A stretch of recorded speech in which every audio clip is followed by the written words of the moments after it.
Hi, everyone. Welcome back to the Zhang Financial Podcast. My name is Patrick. I'm a summer associate here at Zhang Financial, interested in exploring as many areas of business as possible. Today, you're about to hear a conversation with Charles, Lynn, myself, as well as the co-founder and co-CEO of Biggby Coffee, Michael McFall. During this conversation, we cover a lot of different topics, from his favorite choice of coffee to the release of his recent book, Grow. Here's that conversation.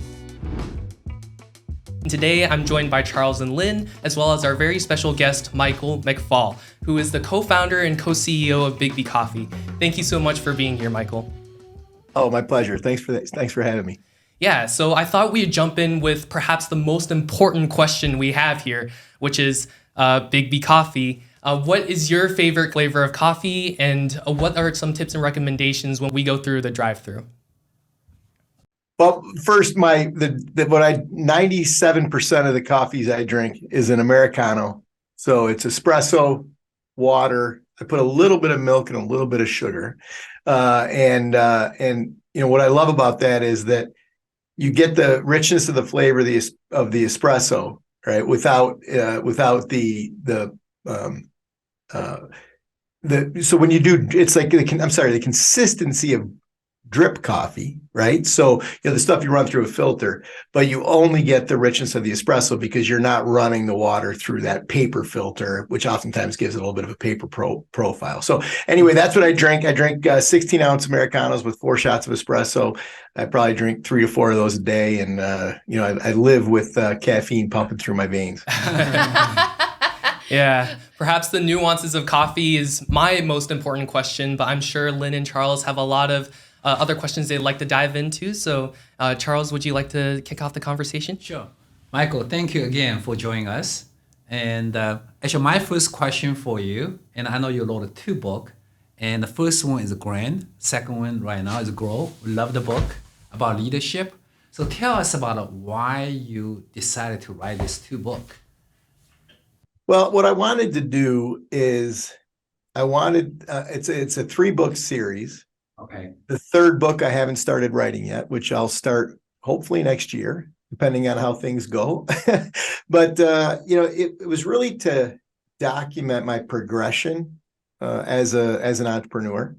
And so the first book was written to capture the mentality and ethos of that startup phase, that startup moment. And so from the day you commit to a new business through to your first days of positive cash flow.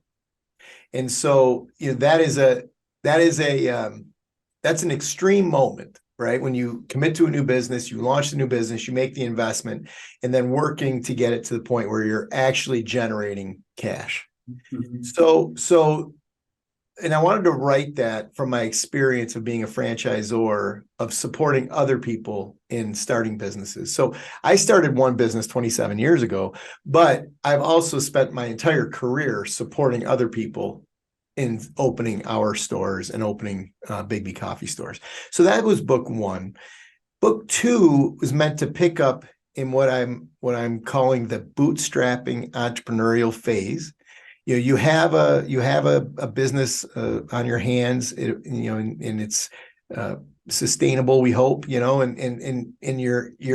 have to transition from that moment, the bootstrapping entrepreneurial phase, to becoming a leader. Mm-hmm. And so that transition is oftentimes arduous for most entrepreneurs, because what made you successful as an entrepreneur oftentimes gets in your way when you try to become a leader. And so it's about that transformation. But this book also is meant to carry you through from the stability phase of leadership through to sustainability, which it's this long arc. And at the end of the day, what I hope to get to is the fact that you, as the entrepreneur, that you can become irrelevant to the ongoing future success of the business. And if we can get to that point as entrepreneurs, we've created something powerful. Makes sense. Yep. Now, the book I also mentioned, it's in one in 37,000 odds that startup can reach $100 million in revenue, which you did it, and that's incredible, right? One out of 37,000. So how did you do that? How did you do that? Well, so when I get asked the question, what's one thing that I could say that I would attribute to getting our company to where it is today? And my answer on that is one word, and it's focus. And so for going on 27 years now, it's not as much today anymore, but I would say for at least the first 15 to 17 to maybe even 20 years, we woke up every single day focused on selling one more cup of coffee today than we did yesterday. Mm. And that was it. And that's all we did. And that's, oftentimes entrepreneurs, they have a reputation for chasing that next shiny thing or getting distracted with a new idea. And if you want to take a business from zero to, sustainability and beyond, that takes focus on your business, your core product, becoming world-class at delivering your core product. Mm. And, the thing is a big part of that is understanding what your core product is. Mm. And then becoming world-class at delivering it. And that takes, for us anyway, that took a very long time. And I think for most, it takes a very long time. There's a lot of adjustments you make, but just staying focused on becoming world-class at delivering your core product. Makes sense. Yeah.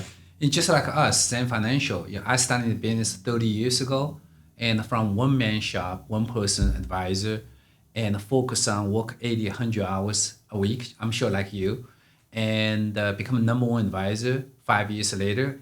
But still is, one person with a couple assistants. Now we have almost 50 of us and manage over $5 billion. And of course, we're not $100 million revenue yet, and maybe financial service company different. But anyway, our goal is want to continue grow too, organic growth. But meantime, how did you do that? I think you have 300, right? 300 store. Is it over 300? Yeah, it's we opened 2 on Tuesday, and so we're at 356. 356. So how do you find 1 to 356? How did you do that? Well, we did choose the franchise business model. Mm. And so, there's a bit of a long story there, but at one point we had company-owned stores and we had franchise stores. And we were trying to operate both businesses, and they're two different models. And we had a deep relationship with Fred DeLuca, the founder of Subway, the sandwich shop chain. And he came to us. He was interested in investing in our business. But at one point he came to us and he said, listen, you guys kind of suck at running corporate stores. And, oh, by the way, you kind of suck at running a franchise company. And he said, he goes, I think you should choose one and then become very, very good at it. And so he knew what he was saying because we had probably 60 or 70 units at that point. And there was no way in the world we were going to unwind those contracts and buy all those stores back. So basically what he was saying to us was, you got to sell your company-owned stores and become 100% focused on franchising and being an incredible franchisor, because it's a very different business model. My business today is about supporting the franchise owner in developing their business. It's not about running retail stores. Mm. And so, and then once we got clear on that, then we just started to understand how we could expand the model and how we could expand and build, expand the franchise network. And that's what we're doing right now. I mean, we're very much in high growth and growing it rapidly.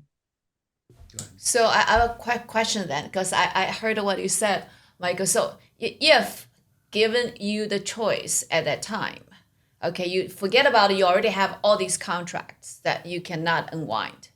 giving you the choice right now, say you have a fresh start, and you know you can only choose one model, either company owned or franchise. Which one would you choose? I would still choose franchise for sure. No doubt about it. Why? So yeah, what's the advantage? It suits my mentality. And I absolutely love the concept of supporting people in pursuing their entrepreneurial dream. And so I could build a store and I could have an employee, a manager in running the store. And I could, that's definitely a model that we could take.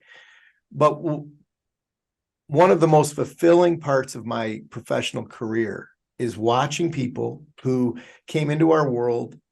They don't have deep experience. They are, they may have been a school teacher, or they may, they've got a background that isn't business related. And then we take them in over, fairly long process, but over years and years, all of a sudden, you see them managing this incredible business. I'll just tell you a quick story. So we had a woman that came to us and she started one store, and she was so nervous. She had an IT background. She worked in a bank in IT, but she had the most amazing personality, and she was, just incredibly gregarious and outgoing. And I really knew she would make a great franchise owner if she just followed the system. Like, just bring our systems in, execute our system. And then she told me about a year into it that her whole goal in doing this whole business was the fact that she wanted to provide her husband the opportunity to resign from his job because he was so miserable. And so she worked and she ended up building 2 more stores. So she ended up with 3 stores, and then she bought 3 stores up in Traverse City. So she had 6 stores. And I'll never forget the day she called me and she was crying, and she was telling me that her husband was able to leave his job and come work with her in the family business. And that, to me, that's the most rewarding and fulfilling part of my job. That's awesome. Now, I'm sure the audience probably will ask a question. One question would be, why call Biggby the Biggby?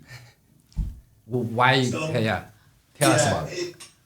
Our name was Beaners, up until 2006. And Beaner is a derogatory term for Mexican Americans. Okay. We didn't know that. When we named the company, we didn't know it was a big deal. And that's 1996 and 1995. Sorry. And so, the thing was, we wanted to change the name, but we wanted to leave the image, the B. Right. And so we had to come up with a B name, a new name. And so we always referred to that logo as the Big B. So everywhere we'd put it, we'd always talk about it as the Big B. And so when we went to rename the company, we just said, well, why wouldn't we just call it Biggby, the Big B? Okay, got it. Now, next one would be, compare with Starbucks. I'm sure a lot of people ask the question, what makes you unique and different?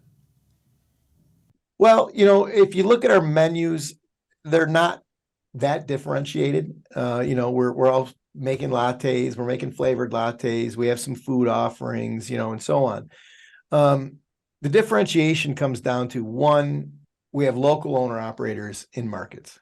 Mm-hmm. So we have people who made an investment. They invested a large portion of their life savings into the business, and that is who is representing us in a local community. And that's incredibly powerful. So that's a huge differentiator over Starbucks specifically, because they're all company-owned stores. And so, if I'm going to put my bet down on, a local family who has lived in the community for 30 years and they're making a $300,000 investment in a coffee shop versus an employee that Starbucks hired and is paying, some salary to run the store, I'm putting my money on that local owner operator every single time. And so that's one. The other thing that we're doing is that we're trying to develop a brand that is more broad reaching than Starbucks. So Starbucks is a relatively pretentious brand. And it is, it does, you're never going to hear me say a bad word about Starbucks, right? Because, what they've done is incredible. The top 5 most successful retail rollouts in the history of the world, right? So, but their brand is pretentious, and it does cater to a certain demographic of people. What we want is we want to be the coffee for everyone. And we want anyone, if you walk into McDonald's every day and buy a cup of coffee, buy a vanilla latte, and you walk into our store, we want you to feel perfectly comfortable. That being said, if you're going to Starbucks every single day and buy a vanilla latte, we want you to walk into our store and, again, feel very, very comfortable.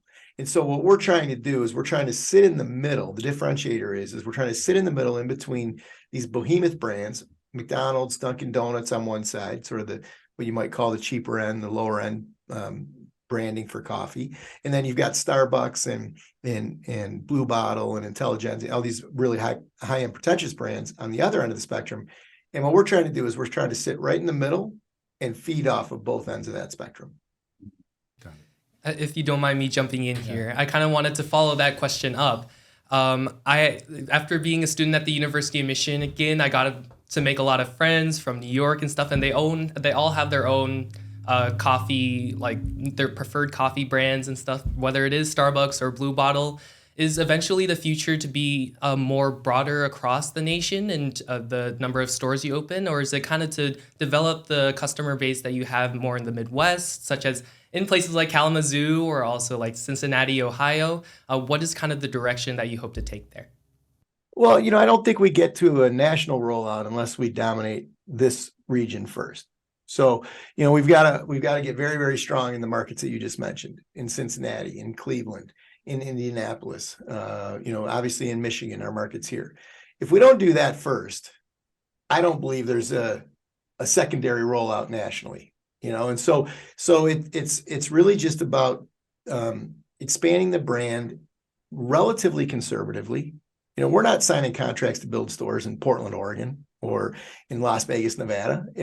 We're staying very focused on our core markets here. We want to develop them, but once these markets become strong, then that will allow us to penetrate other markets in a healthy way. So it's like Lansing. Originally we opened stores in Lansing, and that was it. We had stores in Lansing, and we got fairly strong in Lansing. And then we opened stores in Kalamazoo and in Grand Rapids and, central Michigan and southeast Michigan. And then we had to let those stores become strong. Right now, our strongest markets are on the west side of Michigan. And so that we've already gone through that once in the sort of micro market of Michigan. Now we're doing that in the Midwest.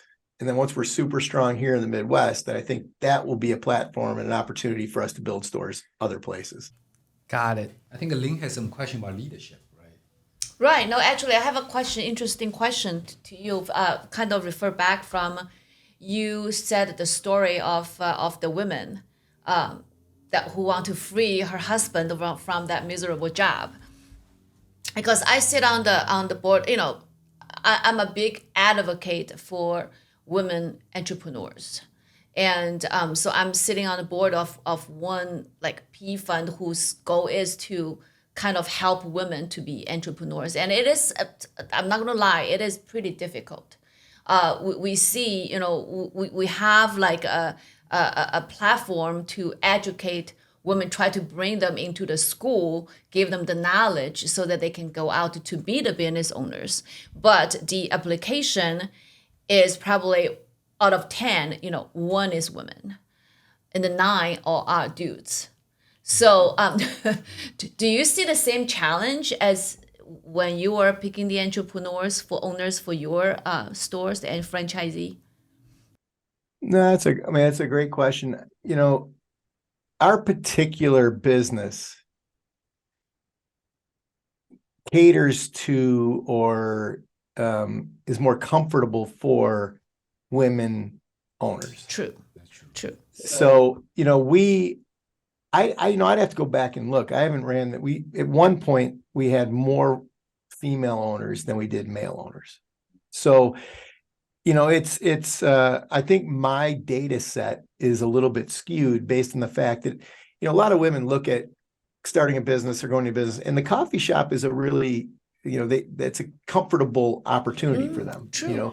maybe more so than going into plumbing or something like that, but what I will say is, I teach a class at the University of Michigan on entrepreneurship, and that when you start looking at the younger segment, I don't see differentiation between men and women. Meaning we have as many women in our class as we do men. They are, obviously as talented and as prepared, and are really, really looking at entrepreneurship as a viable option for a career. A lot of our students come to us and talk to us about, should they get involved in a startup? Is that the right option for them? Or, should they go get a job at a big company and, whatever. And so, but, those conversations are, I can't say that there's any differentiation there between men and women. I think it really is very, very consistent. So, I think I write about it in the book, actually, about some things that we need to do as leaders to support, females within our organizations and grow females within our organizations. Absolutely. And, there's some really simple fundamental things that we as, 50-year-old males get wrong. And so, just a couple of examples. And I feel so bad about this, but, back early on, I had a guy I worked with very, very closely, and we had this rule. If either one of us ever cried in the business, we both had to resign at the same time. No crying. There's no crying, right?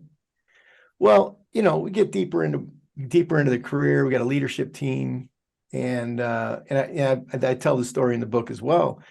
And I've got three women on the leadership team, and I don't know if I should say this or not, but like, men don't cry. We just don't cry, right? And that maybe isn't exactly the same for women. And so we had these meetings where they'd be really hard meetings. We'd be having really hard conversations. And then like this one woman, Laura, who I'm very close to, she wrote the foreword to the book. She had a meeting where she was crying. And then she came up to me afterward and was so apologetic, and like felt really bad about the fact that she got emotional and she was crying. It's like, well, hang on. Why is the standard you don't cry? Right. And so I had to really grow as a person to understand that, we have to do different things as leaders, as our leadership teams, and as we focus and cater to people other than men, and so leadership teams have to evolve. They have to get better. They have to incorporate everyone. And it's not just women. It's all walks of life. We have to get better at incorporating all walks of life into our leadership teams. And so that's one small story about trying to be better about leading organizations that are more inclusive. Not necessarily specifically to women, but I think that's a broader construct. The second story, I just told this story this morning, is that I also write about it in the book, is that we as leaders, you have to be very careful on your team dynamics around the concept of interrupting, as an example. And if you start to watch, and I paid real attention to this for a long time, women don't interrupt like men do. And so what that means is the man takes control of the environment through interrupting. Mm-hmm. And the woman, the female accepts it in many ways culturally. And that's a real problem from a leadership perspective, because as the leader, you need the female, the woman sitting at the table, to feel as comfortable with bringing her opinions, her ideas to the table. But if she's constantly getting interrupted by the 60-year-old dude, That doesn't work. So there's a lot we have to do as leaders. There's a lot we have to do as leaders to build environments and facilitate environments that are inclusive for everybody. That's a great observation. Yes, Of and course, you and don't have a problem. I yeah, well, I have no problem interrupting. So, but I think, see, that's why, Michael, I think that contributes to the fact that on average, women lives longer than men.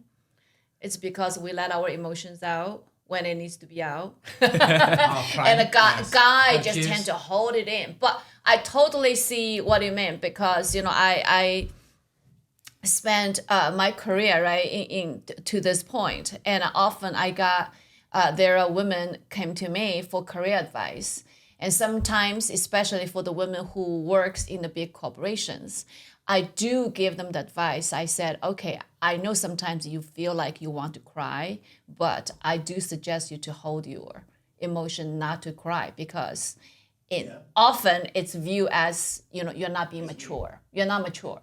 You cry because you're not mature. And that's wrong. I think you're right. know? I mean, I would agree with that. I mean, in so many settings, it's a disadvantage if a woman, you know, if you cry. So that's a disadvantage. But my point is the leader should make that not a disadvantage. Right. So, Michael, what's your advice to give to a young entrepreneur or the person in already successful entrepreneur, for example, like us, and want to continue to go for the next level and become even more successful? What is your advice? I mean, maybe one or two advice. Well, I started as a barista, minimum wage barista in our very first store. And I, my title is co-founder because I co-founded the company, the franchise company, with my partner, Bob Fish. And we co-founded it together. We're equal partners. We've owned, 50% of it forever. But, and so I've always had is this overriding sort of, there's a lot of different terms that people use for it. Big, hairy, audacious goal. That's Jim Collins and Good to Great. You've got primary aim, Michael Gerber. We use terminology called moonshot. And so, one thing that I would suggest to anyone, the sooner you start it, the better, is to go through a very powerful and dynamic visioning process and come up with that ultimate goal. That one goal that's absolutely crazy. And the one that if you did that, you could check the box and say, my career was perfectly successful. And so I was young, I was 23 years old. I had an opportunity to become the assistant equipment manager of the Detroit Red Wings. And, basically it's called the Stick Boy is what it used to be called. Anymore. But so I went, I was talking to my dad. I was telling my dad about that. We were standing in his garage and he's like, the Stick Boy, you should own the Red Wings. And he walked away. Wow. Right.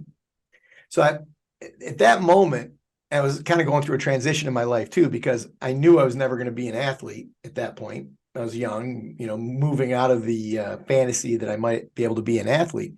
But then I got this notion of, wow, it might even be cooler to own the team than to play on the team. And so that became my penultimate goal. That became my thing. It's not private because there have been newspaper articles written about it and so on that I want to own the Detroit Red Wings. So my point is that I show up to work and that's what I'm doing here. I have this massive goal and I have to be a billionaire to buy the Red Wings. It's not a small ticket price. No, it's not a small ticket price. Always having that. And so I'll tell you another quick story about stage of life, because I run into a lot of people that are more advanced in age, and they're like, well, I mean, I'm 65 years old, I'm 70 years old. Like, I'm not. What am I doing with a primary aim? And so my parents I think they were in their late 60s, 68, maybe 70. And we went, and I said, hey, I wrote a book on this. I got a book called the Moonshot Guidebook. It's different than these two, that is about visioning. And I said, hey, let's do it. Let's do it together. Mm-hmm. I want to, and so they did. At the end of the day, that one exercise that we worked on together, they ended up buying a boat, and they ended up doing what's called the Great Loop. The Great Loop is, you start in Michigan, you go down the Mississippi, around Florida, up the eastern seaboard, and then back into the Great Lakes. And so they were 70 years old, and they set this amazing goal for themselves, and they did it. And here they are, 78 years old, and we now together have a boat that is constantly doing the Great Loop. And so, like, the visioning process, it doesn't matter where you are in life, to bring that goal, to bring the incorporate that vision into your being. That's it. That's how we go to the next level. You emotionally connect to that possibility, and that emotional connection to that possibility is what drives you. And that's the energy behind it. That is how it, that's, and I know that, I could tell you so many stories about how visioning has worked in my life, and it's like magic. And so if I have one thing to say to somebody, young entrepreneur, it's like, attached to that ultimate goal, attached to that moonshot, figure that out. And then you will start to live into that. My moonshot's going to take 50 years to get done if I ever do, but even if I come a little close and don't get there, it's still been a heck of a ride. Exactly. Yeah, and I think it's very interesting, to Michael, what you said, because often when we talked about setting the goals, have the visions, people say, Charles say, oh, I want to be number one, whatever, right? So, but what you said, it was actually a very interesting concept, is it does not need to be what brings your business, directly say what brings your business, because you're not saying your vision, what gets you going and gets you blood flowing, excited. Actually, it's not directly say, I'm going to have 1,000, Biggby coffees around whatever United States, around the world. What gets your blood flowing is this young dream of yours, one day I'm going to win, to own the Red Wing. But then you're doing the business because you're looking at this and you're working towards that. I think that's very interesting, because you don't need to set a goal directly that's business related, as long as that gets you excited and you work, you do whatever it takes to accomplish it. Yeah. I agree. Yeah, totally. That's great. Yeah. That's great advice.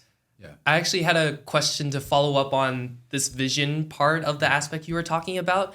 As being an intern here at Zhang Financial, I've gotten to know or understand this dynamic that Charles and Lynn have as business partners. And I think that relationship is always unique and doesn't always work. But as you can see, it's clearly worked really well. I wanted to tap into that relationship that you have with your co-founder and co-CEO, Bob Fish, when talking about that vision, right? Because I think that I'm not exactly sure if Bob has the same vision of owning the Red Wings one day, but I'm sure you guys both have a lot of ideas for the future of Biggby Coffee. So how do you guys maintain your own responsibilities, ultimately achieve a unified vision, and kind of the advice for challenges that co-founders and business partners might run into one day? Oh, yeah, that's a big question. All right, let me try to break that up into some parts here.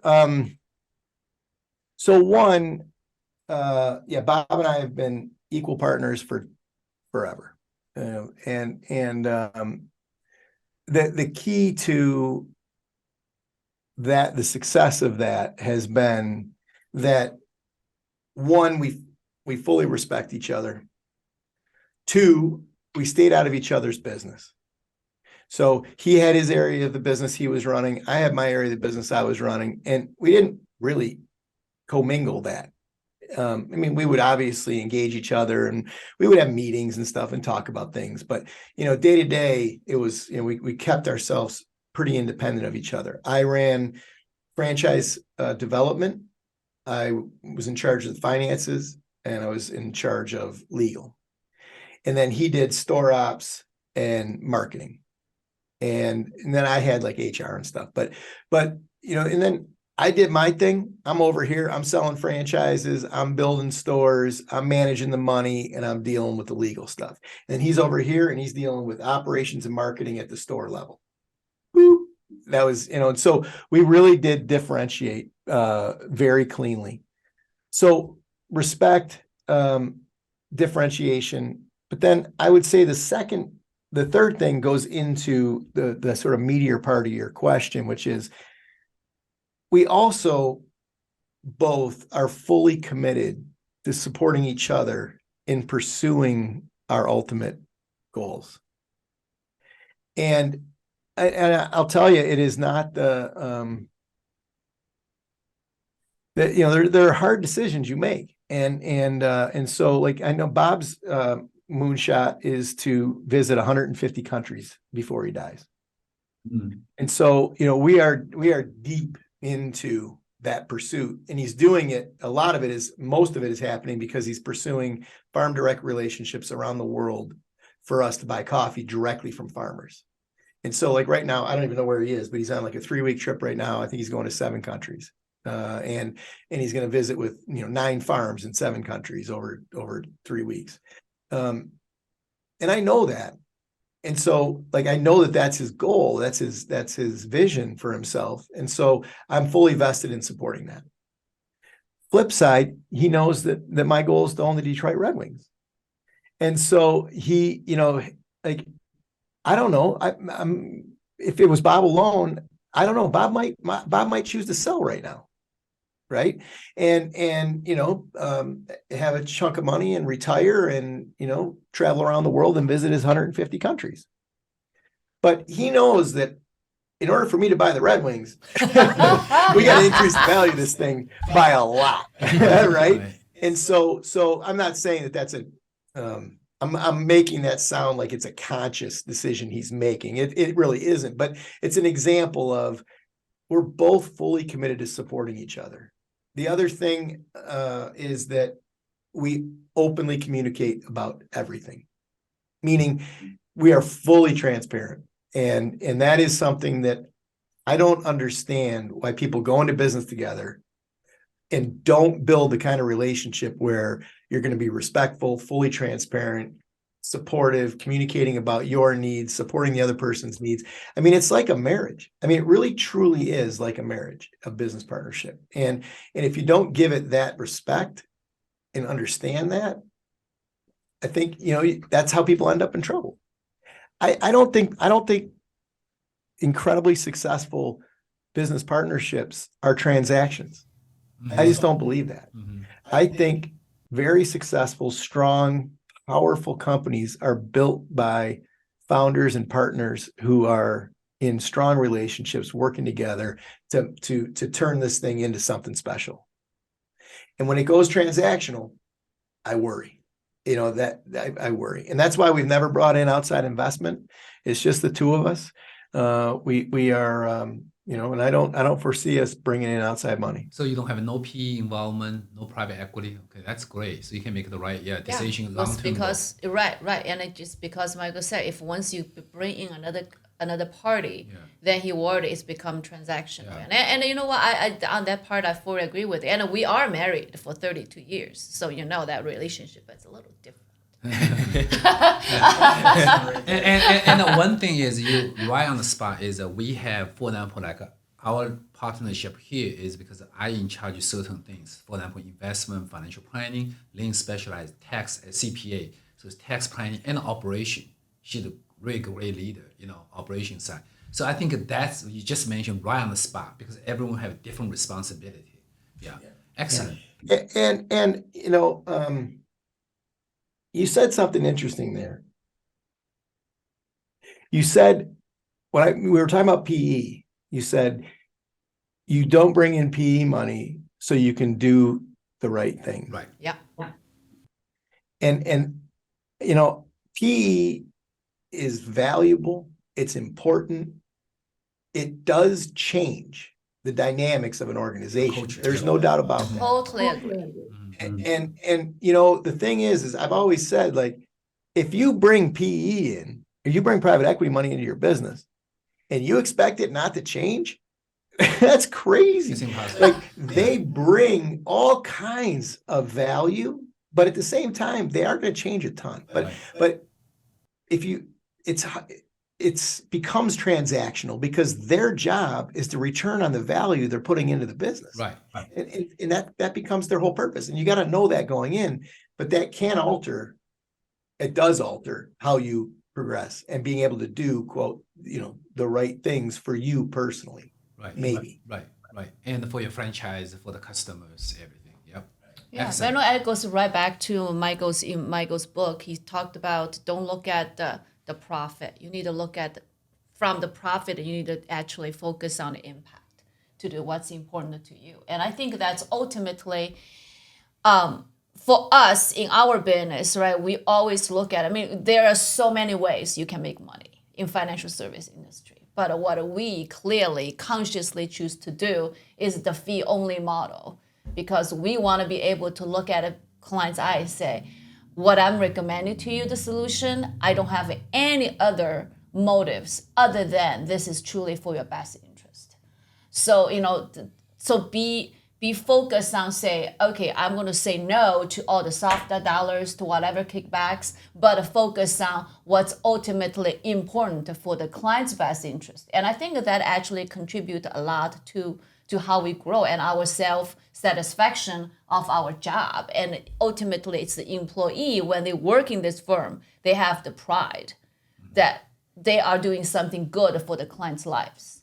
So that turns back into another interesting question to you, Michael, because I look at it, which I fully agree, because that's how I run my practice, how I run my business, is to run the company with love. Our company is focused. I love all the employees. I love my company.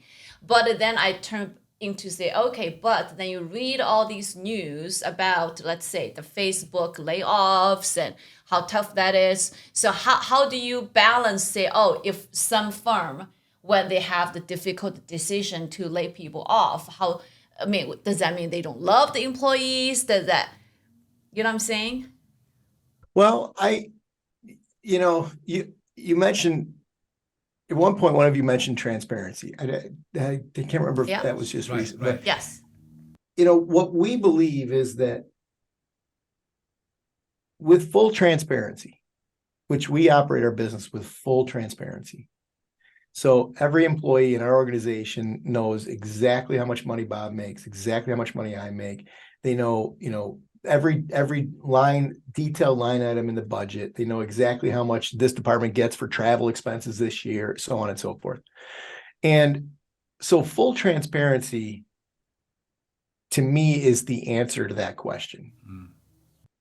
Because then when you are considering a difficult decision, you can treat people in the organization like adults, and you can say, hey, this is where we are. This is the situation we're in. And these are the circumstances that we are put within. And these are the decisions we want to make. Now, that doesn't mean they're going to agree with you.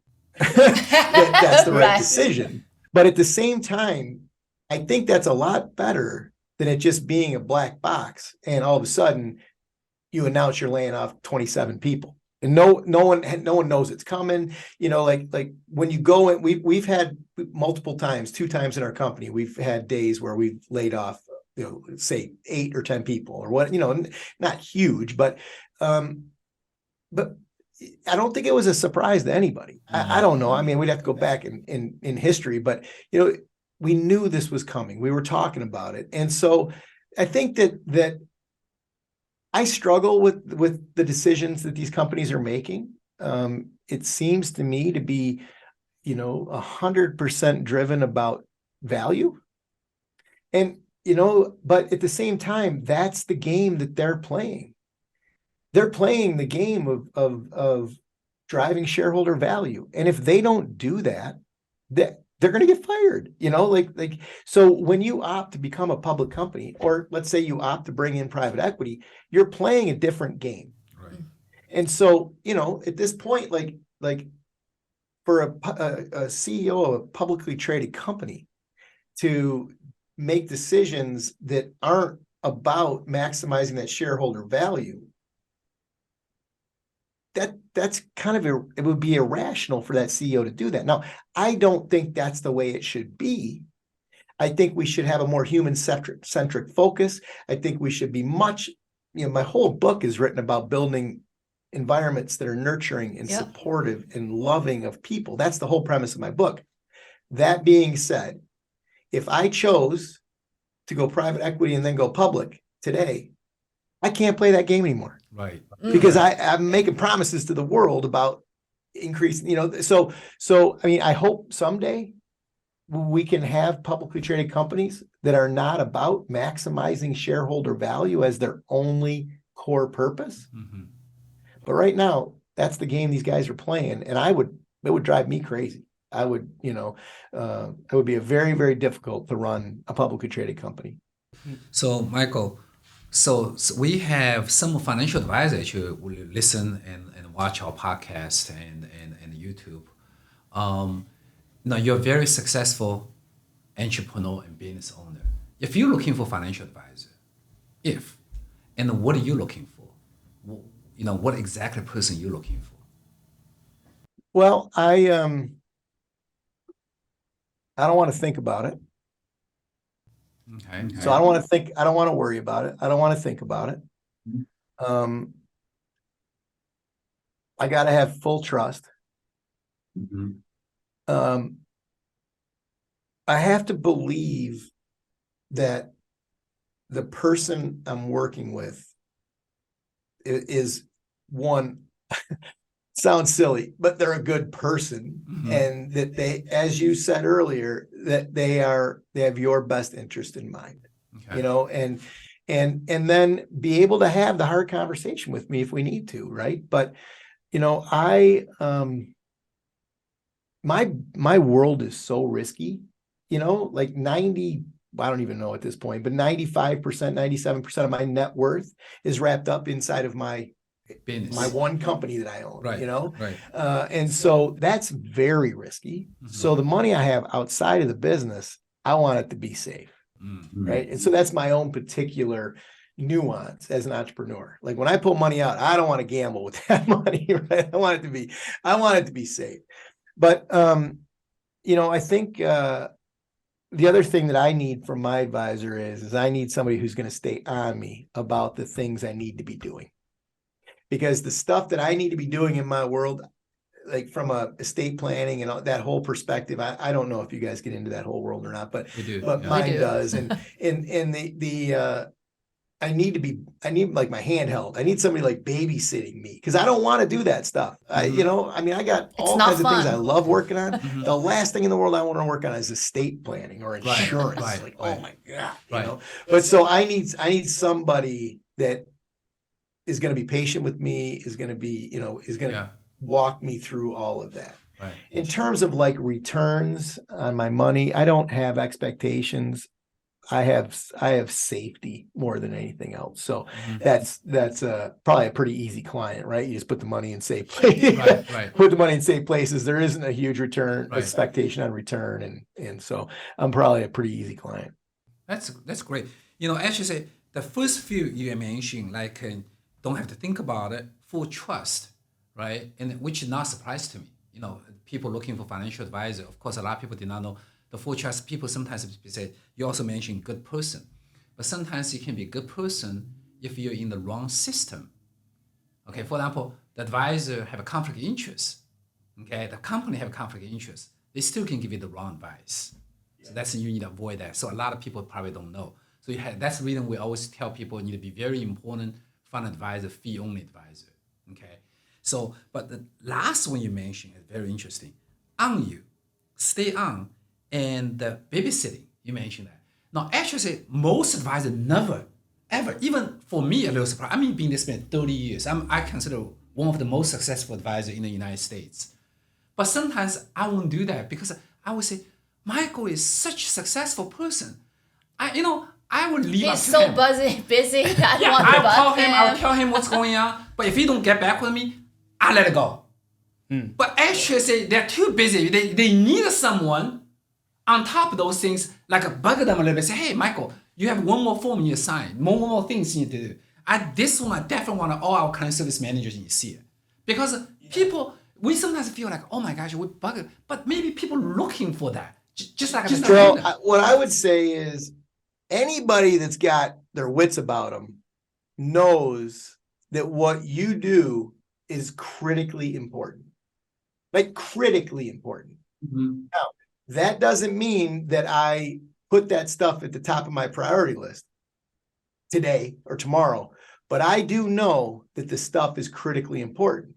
So I'm never put off when my advisor calls me and says, listen, we had a meeting 3 months ago. We talked about that you were going to do this, and this. You haven't done 3 of the 4 things. You committed to having them done by our next meeting, which is in 3 months. I just want to remind you, right? And that call's worth gold to me, because I also don't want to show up to the meeting 6 months later and not have it done, which I probably would do because I keep bumping.